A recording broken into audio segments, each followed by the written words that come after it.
దినాన్ని పొడిగి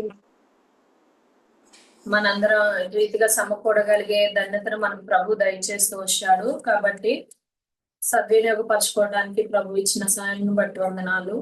ఈ దినమున మనం రోమిలకు రాసిన పత్రిక 16వ అధ్యాయం 7వ వచనం చదువుకుందాం. ఎవరైనా చదివిసారు.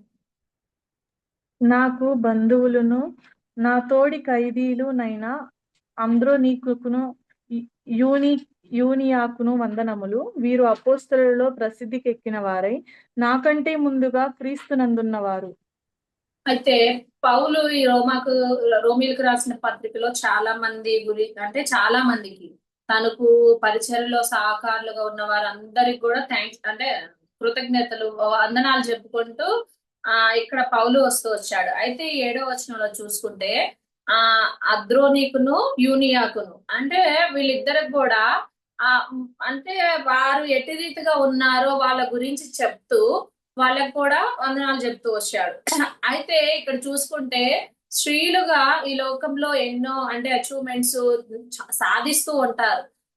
అది ఒక గొప్ప ఈ లోకానికి గొప్పతనంగా ఉంటూ వస్తుంది. కానీ ఆత్మీయ జీవితంలో స్త్రీలు వాళ్ళ యొక్క ఆత్మీయ జీవితాన్ని ఏ విధంగా కొనసాగించాలి, వాళ్ళ యొక్క పరిచయలో ఏ విధంగా వాడబడతారు, వాడబడినప్పుడు వాళ్ళకి ఎటువంటి ఘనత వస్తుంది అన్నది కూడా నిజంగా పౌలు ప్రతి ఒక్కళ్ళ గురించి కూడా ఇక్కడ మనం చూసుకుంటే ఫస్ట్ వచనంలో ఫీబేక్ ఉంటది. ఫీబే ఏంది, ఆమె పరిశుద్ధులకు తగినట్టుగా ప్రభునందు చేర్చుకుంటూ వచ్చింది ఇతరులనే కావచ్చు అని. మళ్ళీ అదే విధంగా కింద వచనంలో ఇక్కడ 12వ వచనంలో పెర్సిస్కి చెప్తాడు. అంటే ఇలాగా చాలా మంది దేవుని యొక్క పరిచర్యలో వాడబడిన స్త్రీలు మనం చూస్తూ వస్తాం. అదే విధంగా యోహాను సువార్తలో కూడా యేసుక్రీస్తు వారు చనిపోయి లేచిన తర్వాత కూడా అంటే స్త్రీలు దేవుని యొక్క పరిచర్యలో ఏ విధంగా ప్రాముఖ్యతను అంటే వాడబడుతూ వచ్చారు అనేది మనం చూసుకుంటే యోహాను సువార్త 20వ అధ్యాయం 1వ వచనంలో ఉంటది కదా. ఆదివారమున ఇంకనూ చీకటిగా ఉన్నప్పుడు మగ్దలేనే మరియా పెందలకడ సమాధి వద్దకు వచ్చి సమాధి మీద ఉండిన రాయి తీయబడి ఉండుట చూచెను. అయితే అంటే ఫస్ట్ ఎవరు ఈ యొక్క స్త్రీ ఏం చేస్తూ వచ్చింది, మగ్దలేని మరియా ప్రభువుని చూడటానికి. అంటే నిజముగా ఎంత అంటే ఆసక్తి కలిగి వచ్చిన స్త్రీ కావచ్చు ఈమె. అంటే ప్రభు యొక్క పనిలో వాడబడిన వారు కావచ్చు. అండ్ యేసుక్రీస్తు వారు సిలువ వేయబడినప్పుడు కూడా ఆయనతో కొంతమంది స్త్రీలు ఉంటూ వచ్చారని రాయబడుతూ వచ్చింది. అంటే అటువంటి పరిస్థితిలో కూడా ప్రభువుని ఎంతగానో స్త్రీలుగా వెంబడిస్తూ వచ్చారు. ఆత్మీయంగా ఉన్నత స్థానంలో వారు పొందుకుంటూ వచ్చారు. అదే విధంగా ఈ యొక్క బైబిల్ గ్రంథంలో అంటే ప్రయాసపడిన స్త్రీలు ఉంటూ వచ్చారు, శత్రువుని జయించిన స్త్రీలు ఉంటూ వచ్చారు, ఆత్మీయంగా కావచ్చు, కుటుంబాలను కట్టుకున్న స్త్రీలు కావచ్చు, చాలా మంది స్త్రీల గురించి మనం నేర్చుకుంటూ వస్తున్నాం. అయితే ఇక్కడ మనం ఈ యొక్క రోమాలో తెలియచేసినట్టుగా ఈ యొక్క యూనియా అనే తన గురించి మనం యూనియా అంటే యవ్వనము అని తన యొక్క పేరుకి అర్థం వచ్చింది. ఇంగ్లీష్ లో మాత్రం జూనియా అని అంటారు. అయితే ఈమె వీళ్ళ గురించి వీళ్ళ యొక్క గురించి అపోస్తలుడైన పౌలు రాస్తూ వస్తున్నాడు. ఏమని, ఇక్కడ వీరు అపోస్తుల్లో ప్రసిద్ధికి ఎక్కిన వారై అని. అంటే నాకు అనిపించింది అంటే వాళ్ళతో పాటు పరిచర్యలో సహకారులుగా ఉన్నారేమో అని. నాకు నిజంగా అంటే స్త్రీలు అపోస్తులని ఎవరు రాయబడలేదులే మనకి. కాకపోతే ఇక్కడ పౌలు ఏం చెప్తూ వస్తున్నాడు అంటే ప్రసిద్ధికి ఎక్కిన వాళ్ళు అంటే వాళ్ళతో పాటు పరిచర్య జరిగిస్తూ వచ్చారేమో అని నేను అనుకోవచ్చేమో మనం. అయితే ఇక్కడ అంటే స్త్రీలుగా పురుషుణ్ణి శాసించే అంటే అధికారం అజమాయిషి చేసే అధికారం స్త్రీకి లేదు. కానీ ఆ పురుషుని అధికారం కింద ఉండి దేవుని యొక్క పరిచర్య చేయొచ్చని మనం అనేక మార్లు నేర్చుకుంటూ వస్తున్నాం. అదే విధంగా స్త్రీలు సంఘాల్లో ఏ విధంగా ప్రభు యొక్క పరిచర్యలో వాడబడుతూ వచ్చారో ఈ యొక్క యూనియా కూడా దేవుని యొక్క పరిచర్యలో వాడబడిన స్త్రీగా ఉంటూ వస్తుంది. ఆ యొక్క యవ్వనం నిజంగా అంటే తన పేరుకి అర్థం యవ్వనం కదా. యవ్వన జీవితం మన జీవితాలు ఎంతో ప్రాముఖ్యమైనది. యవ్వన ప్రాయంలో త్రొట్టిల్లిపోయే వారిగా చాలా పరిస్థితులు అనేవి ఉంటూ వస్తాయి. కాబట్టి అంటే యవ్వన ప్రాయంలోనే త్వరగా డెసిషన్ తీసుకుంటా అది మంచా చెడా అనేది మనకు తెలియని పరిస్థితి కదా. త్వరగా అంటే ఆ నిర్ణయాల వైపు వెళ్ళిపోయే వారంగా ఉంటూ వస్తాం. కానీ యవన ప్రాయంలో మన యొక్క పరిశుద్ధతని కాపాడుకోవాలని ఇక్కడ అంటే మనం దానియేలు కావచ్చు, షడ్రక్ కావచ్చు, ఆ యొక్క మెషక్ అబేద్నెగో వాళ్ళే యవన ప్రాయంలో ఉంటూ వచ్చారు, చెరగొనబోతూ వచ్చారు. అయినప్పటికీ కూడా వాళ్ళు ఎంతగానో వారి యొక్క యవన ప్రాయాన్ని వృధా చేసుకోలేదు, భయభక్తులు కలిగి ఉంటూ వచ్చారు. తిమోతిని కూడా పౌలు హెచ్చరిస్తూ వచ్చాడు, నీ యవ్వనమును బట్టి ఎక్కడ కూడా అతిశయించొద్దని. అంటే దాని విషయంలో కూడా తీర్పులోనికి వస్తామని. సో అంటే ఇక్కడ మనం చూసుకుంటే మనం అంటే ఆత్మీయ జీవితంలో అంటే ఏజ్ ఎక్కువ అంకుల్ చాలా సందర్భాల్లో చెప్తారు కదా, వయసు విషయంలో నేను ఆ వృద్ధాప్యానికి రావచ్చు, కాకపోతే ఆత్మీయ విషయాల్లో మీకు అందరికన్నా అవును, ఆత్మీయ విషయంలో మనం యవనస్తులంగా ఉండాలని ప్రభు కోరుకుంటూ వస్తున్నాడు. ఈ స్త్రీ ఆ విధంగానే వీరు ఏ విధంగా ఈ యొక్క దానియేలు, షడ్రక్, మెషక్, అబేద్నెగో వాళ్ళు కూడా పరిశుద్ధ అలంకరణ కలిగి ఉంటూ వచ్చారు. మనకి ఈ యొక్క కీర్తనలో కూడా దావీదు రాశాడు 144 కీర్తన 12 వచనంలో ఉంటది. 144:12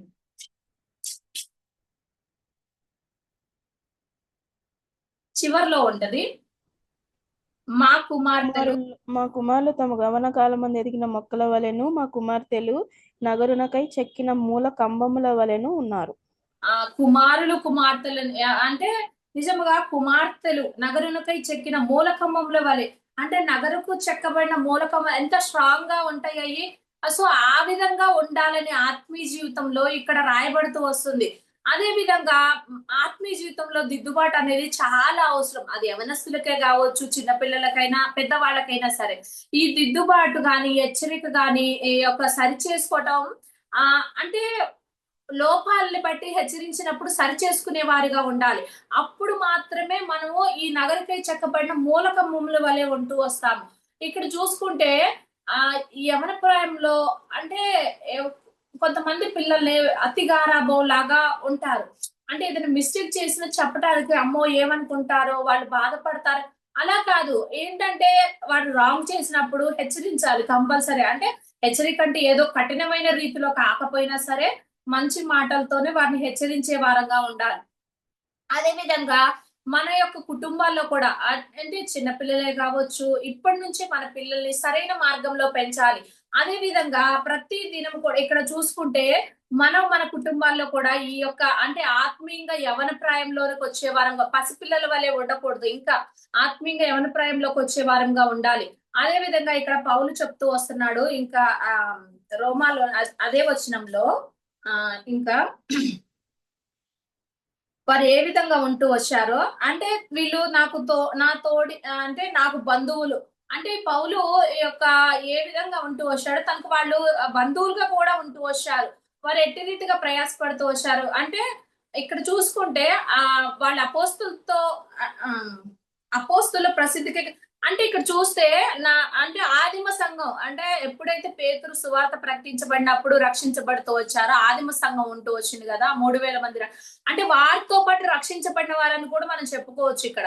అయితే వారిలో ఉంటూ నిజముగా వారు ఎంతగానో దేవుని యొక్క కార్యాలు చూస్తూ వచ్చిన వారిగా ఉన్నారు. అదే విధంగా ఇక్కడ పౌలు రాస్తూ వస్తున్నాడు కదా, వారు నాకంటే ముందుగా ఉంటూ వచ్చారు క్రీస్తునందు అని. పౌలు చూసుకుంటే అంటే మనకి అపోస్తుల కార్యం 9వ అధ్యాయంలో రక్షించబడుతూ వచ్చాడు కదా, వీళ్ళు అంతకంటే ముందుగానే రక్షించబడుతూ వచ్చాడు. పౌలు యొక్క జీవితం నిజంగా తను ఎన్నో శ్రమలు పొందుతూ వచ్చాడు. తను ఎంతగానో ప్రభు కొరకు ప్రయాసపడుతూ వచ్చాడు. ఉపద్రవంలోనైతేనేమి, శ్రమలు, నిందలు, అవమానములు సమస్తమును భరిస్తూ వచ్చాడు. అయినప్పుడు కూడా నాకంటే ముందుగా వారు ప్రభు నందు ఉన్నారని చెప్తూ వస్తున్నాడు.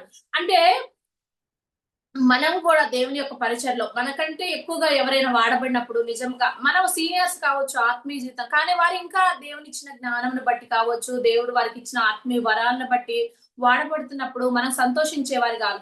ఆ అక్క ఆత్మీయంగా మంచిగా ఉంది అని మనం నిజంగా ఆ విధంగా అంటే వాళ్ళకంటే మనం ఎంతో ఎక్కువ వారమని కాదు.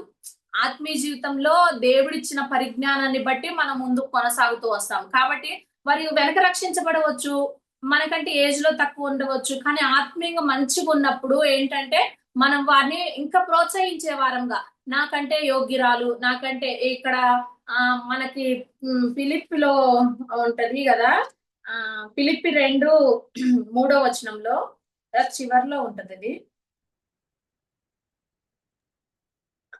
ఒకరిని ఒక్కనికొకడు తనకంటే యోగ్యుడని ఎంచుచు. ఇక్కడ చూడు, ఒకరికంటే ఒకరు యోగ్యులను ఎంచుకోవాలి. నిజంగా ఈ స్థితి నిజంగా చాలా మంచిది. ఎందుకంటే ఒకరిని అంటే మనకి మనం తగ్గించుకొని మనకంటే మంచి ఆత్మీయ స్థితిలో మంచిగా ఉన్న వాళ్ళని, ఆత్మీయంగా బాగున్నారు వాళ్ళు, అంటే నాకు మంచిగా దేవుని యొక్క పరిచయంలో వాడబడుతున్నారు వాళ్ళు, అంటే యోగ్యులు అని మనం ఎంచే వారంగా ఉండాలి. పౌలు కూడా తనకంటే వాళ్ళు ముందుగా ఉంటూ వచ్చారని తను చెప్తూ వస్తున్నాడు. మనం కూడా ఆ విధంగా ప్రభువుని ఎరుగుతూ వచ్చాము. కాబట్టి యేసుక్రీస్తు వారు కూడా నాకంటే గొప్ప కార్యాలు చేస్తారని శిష్యుల గురించి చెప్తారు కదా. అంటే ప్రభు కన్నా గొప్ప కార్యాలు ఎవరైనా చేయగలరా అసలుకి? అంటే ఆయనే ఆ అంటే ఇంకా కుమారుడుగా ఈ లోకంలోనికి వచ్చాడు. ఎన్నో కార్యాలు చేయగలరు సమస్తము కూడా. అయినప్పటికీ కూడా నాకంటే గొప్ప కార్యాలు మీరు చేస్తారని ప్రభు యేసుక్రీస్తు వారు చెప్తూ వచ్చారు కదా. కాబట్టి మనం ఎంతటి వారము? సో మనం కూడా ఇతరులని ఒకరికంటే ఒకరు యోగ్యులుగా ఎంచుకొని ఆ కార్యాలను బట్టి, అంటే సంఘంలో జరుగుతున్న గొప్ప కార్యాలను బట్టి మనందరం కూడా సంతోషించే వారంగా ఉండాలి. అదే విధంగా వీరు ఆ యొక్క అపోస్తలుడైన పౌలుకి బంధువులుగా ఉన్నప్పుడు కూడా ఇక్కడెక్కడ కూడా నిజముగా అంటే ఆ బంధుత్వ ప్రీతి కాదు. అందరూ ఎవరైతే వాడబడుతూ వచ్చారో వాళ్ళందరి గురించి కూడా పౌలు రాస్తూ దేవునికి వందనాలు, అంటే వాళ్ళకి థ్యాంక్స్ చెప్తూ వచ్చిన వాడిగా ఉన్నాడు. మనం కూడా పరిచయలో వాడబడుతున్నప్పుడు మన ప్రార్థనలు మనందరం చేస్తూ వస్తున్నాం. కానీ అనేక సంఘాలు ఇటు రీతిగా ఉండదు. కాబట్టి మనం నేర్చుకున్నాము. అంటే ఎవరైనా పరిచయలో వాడతబడుతున్నా లేకపోతే వారి ఆత్మీయ మంచుకున్నా మనం కంపల్సరీ దేవునికి థ్యాంక్స్ చెప్తాం. ఎందుకంటే ఇది మన కుటుంబం, మన యొక్క ఫ్యామిలీ. ఇది సంఘం అంటే మనం ఒక ఫ్యామిలీ. ఆ ఫ్యామిలీలో జరిగే ప్రతి ఒక్క కార్యం కూడా మనందరికి సంతోషాన్ని ఇచ్చింది. ఎవరైనా బాధపడితే మనందరం బాధపడతాం, ప్రార్థన చేసి అంటే వాళ్ళు స్వస్థత పొందేలాగా మనందరం కూడా చూస్తూ వస్తాం. కాబట్టి అంటే ఈ విధంగా ప్రతి ఒక్కరు ఉండాలని ప్రభు కోరుకుంటూ వస్తున్నాడు. అదే విధంగా మనందరం కూడా రీతిగా ఇక్కడ నిన్న కూడా అంకుల్ చెప్పారు కదా, అపోస్తుల కార్యములు 20-28 వచనంలో మనందరం కూడా క్రీస్తు రక్తం చేత కడగబడిన వారమని అది ఒకసారి చదవండి. అపోస్తుల కార్యములు 20-28. దేవుడు తన స్వరక్తం ఇచ్చి సంపాదించిన తన సంఘమును కాయుటకు పరిశుద్ధాత్మ మిమ్మును దేనియందు అధ్యక్షులనుగా ఉంచెను. ఆ యావత్తు మందను గూర్చి మీ మట్టుకు మిమ్మును గూర్చి జాగ్రత్తగా ఉండుడి. అయితే చూడు, తన స్వరక్తం ఇచ్చి సంపాదించిన సంఘం నిజంగా తన స్వరక్తాన్ని ఇచ్చే కదా మనందరూ కొన్నది. ఎక్కడ వారమో ఏంటో, ఎక్కడ ఏ ప్రదేశమో, అంటే ఎలాంటి వారమో మనకు తెలియదు. అంటే దేవుని అట్ల రీతిగా ప్రతి ఒక్కరిని కూడా ఎక్కడి నుంచో ఒక్కొక్కరు ఒక్కొక్క ఊరు నుంచి ఒక్కొక్క అలాగా రక్షించుకుంటూ వచ్చాడు. మనలో నిజంగా ఎటువంటి కుల మత భేదాలు ఎవరు కూడా అడగరు. ఫస్ట్ ఆఫ్ ఆల్ మనం ఏ విధంగా ఆత్మీయంగా నేర్చుకుంటాం అన్నదాన్ని బట్టే మనల్ని ప్రోత్సహించేదానిగా ఉంటా వస్తారు. అదే విధంగా మన అందరం కూడా ఒక పాత్రలోనే తాగుతూ వస్తున్నాము. అంటే ఒక అంటే ఆయన రక్తాన్ని మనం సేవిస్తున్నాం, ఆయన యొక్క శరీరంలో మన అందరం కూడా పాల్పంచుకుంటున్నాం కదా. సో సంఘంలో అనేవి ఇటువంటి భేదాలు ఉండకూడదు. అదే విధంగా ఆత్మీయంగా ఒకరికొకరు పురుకొల్పుకుంటూ ఉండాలి. అదే విధంగా ఇక్కడ చూసుకుంటే మళ్ళీ రోమ ఇక్కడే ఈ యొక్క వీళ్ళిద్దరు కూడా ఎంతగానో అంటే ప్రభు నిమిత్తము ఆ యొక్క ఖైదీకి కూడా వెళ్తూ వచ్చారని రాయబడుతూ వచ్చింది. నా తోడి ఖైదీలనైనా అద్రోనీకును యూనియాకును వందనములు. అంటే ప్రభు కొరకు ఎంతగా అంటే శ్రమపడి ఉంటే వీళ్ళు ఆ యొక్క చెరసాలకు కూడా వెళ్ళి ఉండవచ్చు. ఈ యొక్క పౌలు కూడా అంటే చెరసాల్లో ఎవరెవరు ఉంటూ వచ్చారు, మా పేతురు కావచ్చు, పౌలు శీలలు ఖైదీలు అవుతూ వచ్చిన వారిగా ఉన్నారు. అదే విధంగా వీరు కూడా ఖైదీ అవుతూ వచ్చారని, అంటే చెరసాల్లో అంటే ప్రభు కొరకు ఎంతగానో ప్రయాసపడిన వారిగా వీరు ఇద్దరు కూడా ఉంటూ వచ్చారు. మనం చూసుకుంటాం కదా, ఈ యొక్క అకుల్లా ప్రిస్కిల్లా ఏ విధంగా భార్యాభర్తలుగా ఆత్మీయంగా వారు అంటే ప్రభు యొక్క సేవలో వాడబడుతూ వచ్చారు. వీళ్ళిద్దరు కూడా ఈ యొక్క అద్రోనీకు కావచ్చు, యూనియా వలే కావచ్చు, వీళ్ళిద్దరు ఏ విధంగా వాడబడుతూ వచ్చారు, సంఘంలో ప్రభు కొరకు ప్రయాసపడుతూ వచ్చిన వారిగా ఉన్నారు. మనం కూడా ఈ ప్రకారమే అంటే ప్రభు కొరకు అంటే ప్రయాసపడే వారంగా ఉండాలని ప్రభు మన జీవితాల్లో కోరుకుంటూ వస్తున్నారు. ఇక్కడ చూసుకుంటే ఇంకా నాకంటే ముందుగా నిజముగా అంటే నాకంటే తనకంటే ముందుగా ఉన్నారని తను ఒప్పుకుంటూ వచ్చిన వాడిగా ఉన్నాడు. వాళ్ళు ఖైదీ చేయబడుతూ వచ్చారని, అదే విధంగా వాళ్ళు ఏ విధంగా అపోస్తుల ప్రసిద్ధికి ఎక్కుతూ వచ్చారని, ఎంతగానో వీళ్ళిద్దరు గొప్ప అంటే స్థానంలో ఉంటూ వచ్చారు కదా ఈ యొక్క అద్రోనికని యూనియా కూడా. సో మన జీవితాల్లో కూడా అంటే మనం ఏ విధంగా ఉంటూ వస్తున్నామో, ఇప్పుడు రక్షించబడి ఎన్నో ఏళ్ళు అవుతూ వస్తుంది, ఆత్మీయంగా ఇంకనూ చిన్నపిల్లల వల్లే ఉంటూ వస్తున్నామా? అంటే ప్రభువు మనల్ని రక్షించుతూ వచ్చాడు, యవన ప్రాయంలోనికి వచ్చే వారంగా ఉంటూ రావాలి. అదే విధంగా మన యొక్క యవన ప్రాయాన్ని బట్టి కూడా అంటే ఆత్మీయంగా బాగున్నాము మేము అని కూడా అతిశయించకూడదు. అట్లా అతిశయించినా కూడా ప్రభు ఏ మాత్రం కూడా మెచ్చడు. మనం ఏ విధంగా ఆత్మీయంగా చల్లారిపోయే స్థితిలో ఉండకూడదు, ఆత్మీయంగా అంతకంతకు ఎదిగే వారంగా ఉండాలి. పక్షిరాజు కూడా ఏ విధంగా తన ఆత్మీయ స్థితి అంటే తను ఆ పక్షిరాజు యవ్వనం కొరకు ఏ విధంగా పాటుపడుతూ వస్తుంది, తన రెక్కలన్నీ కూడా రాలిపోయి తిరిగి మరలా నూతనంగా పొందుకుంటూ వస్తుందో, మనము కూడా ఎక్కడైతే పడిపోతూ వస్తామో తిరిగి మరలా సమకూర్చుకొని ప్రభు యొద్దకు వచ్చి ఆత్మీయంగా బలపడాలని యొక్క ప్రభు కోరుకుంటూ వస్తున్నాడు. అదే విధంగా మనం ఆయన యొక్క జ్ఞానాన్ని పొందుకొని మన బిడ్డల్ని ఏ విధంగా పెంచాలి, ఆ యొక్క ఈ యొక్క వీళ్ళిద్దరు కూడా ఈ యొక్క యూనియా అదోనియా అద్రోనీకు వీళ్ళిద్దరు కూడా ఆత్మీయంగా ఎంతగానో ఉన్నత స్థానంలో ఉంటూ వచ్చారు. మన కుటుంబాల్లో కూడా మన యొక్క భార్య భర్తలుగా కావచ్చు, మనం కూడా ఆత్మీయంగా కట్టబడే వారంగా అంతకంతకు ఎదిగే వారంగా ఉండాలి, దేవుని యొక్క మర్మాలను ఎరిగి జీవించే వారంగా ఉండాలి. అదే విధంగా ఇక్కడ చూసుకుంటే గలతీలకు రాసిన పత్రిక 3వ అధ్యాయం, గలతీలకు రాసిన పత్రిక 3:27, 28, 29 చదవండి.